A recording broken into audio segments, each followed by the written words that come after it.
جی تو حدیث میں آیا ہے کہ دیور موت ہے. جی جی بالکل. تو پھر مولانا صاحب سے بات ہو رہی تھی تو انہوں نے کہا تھا یہ خلوت کا معاملہ ہے, یہ گھر کے اندر کمبائنڈ فیملی میں یہ تھوڑی بہت لچک ہے.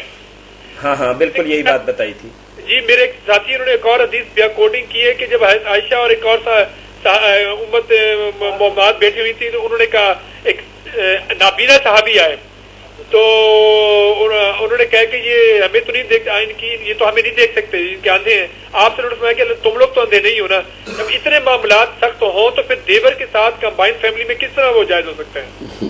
ہاں ٹھیک ہے چلے بلال صاحب آپ نے جو بات کہی نا, پہلی بات تو میں نے جو کہی تھی اگر اس پر غور کرتے سارے لوگ انشاءاللہ مسئلہ حل ہو جاتا کہ سورہ نور جس میں منہ اور ہاتھ ننگے رکھنے کا حکم ہے نا وہ ہے گھر کے اندر کا پردہ. جہاں دیور بھی ہوں گے جیٹھ بھی ہوں گے ملنے والے بھی آئیں گے وہاں واقعی بے تکلفی ہے, منہ ہاتھ ننگے رہیں گے. اس حدیث پر پھر آتے ہیں سورہ احزاب ہے گھر سے باہر نکلو تو بڑی چادریں اوڑو, ان کا ایک پلہ اپنے منہ کے آگے ڈالو تاکہ پہچانی جائیں شریف زادی ہیں. بات واضح ہے, کوئی ایسی الجھن نہیں. دونوں آیتوں کو گڑبڑ کر دیتے ہیں, پتہ کوئی نہیں چلتا بیرون خانہ اور اندرون خانہ. اب اس حدیث کا میں نے بتایا تھا کہ جو ہے نا موت اس کا شروع پڑے نا کہ آپ نے فرمایا جو اللہ اور آخرت پہ ایمان رکھتا ہے وہ کسی ایسی عورت کے ساتھ جو اس کی محرم نہیں تنہائی میں نہ بیٹھے. تو لوگوں نے کہا دیور جیٹ فرمایا وہ موت.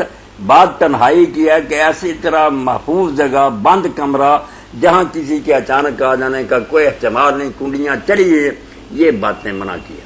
جو صحابی کی بات کہی ایک تو میری بات کے خلاف نہیں, اگر صحیح مانے صحیح نہیں وہ بھی کر دوں گا, مگر وہ اجنبی آدمی ہے. ایک اجنبی آدمی کا تو میں بھی کہتا ہوں جس سے کوئی تعلق نہیں اسے پردہ ہونا چاہیے چہرے کا.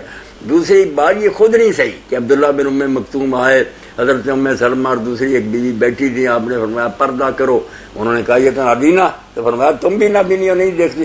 یہ روایت نہیں صحیح, بلال ضعیف ہے اور ہو بھی ٹھیک تو یہ ایک بیگانہ آدمی اس کی بات تو ہو ہی نہیں رہی. یہ دیور جیٹھ وغیرہ بیگانے نہیں ہیں, یہ گھر والے ہر وقت وہاں رہتے. ہاں ہر طرح معاملہ سیٹ ہے, آپ انشاءاللہ مطمئن ہوں گے. بات پر غور فرمائیں. مولانا صاحب ایک اور بات ہے نا کہ مسئلہ تو باہر کا آپ نے کہا ٹھیک ہے, لیکن شر تو پھیلنے کا وہاں خطرہ ہوتا ہے جہاں ہر وقت آنا جانا ہو. اور یہی تو کہتا ہوں تنہائی نہیں نا اختیار کر سکتے. یہ لوگ بھی قریبی رشتہ دار اگر بالکل بند کمرے میں دونوں اکٹھے ہوں گے اس کو حضور نے حرام کہا. خطرہ کیا ہوگا جب سب مائی باپ سارے بہنا بھائی اکٹھے بیٹھے ہوں گے, اس میں کیا خطرہ ہوگا؟ خطرہ تو تنہائی میں ہے, خلوت میں. جی اچھا جزاک اللہ. مولانا یہ جو عبداللہ ابن مکتوم والی روایت ہے یہ سرے سے ہی نہیں ہے, یہ ضعیف نہیں ضعیف ہے نا. بس جو ضعیف ہوتی ہے وہ کلمی ہوتی ہے نا, اس کا کیا ذکر کریں. مسائل میں تو اس سے کام لیا ہی نہیں جا سکتا.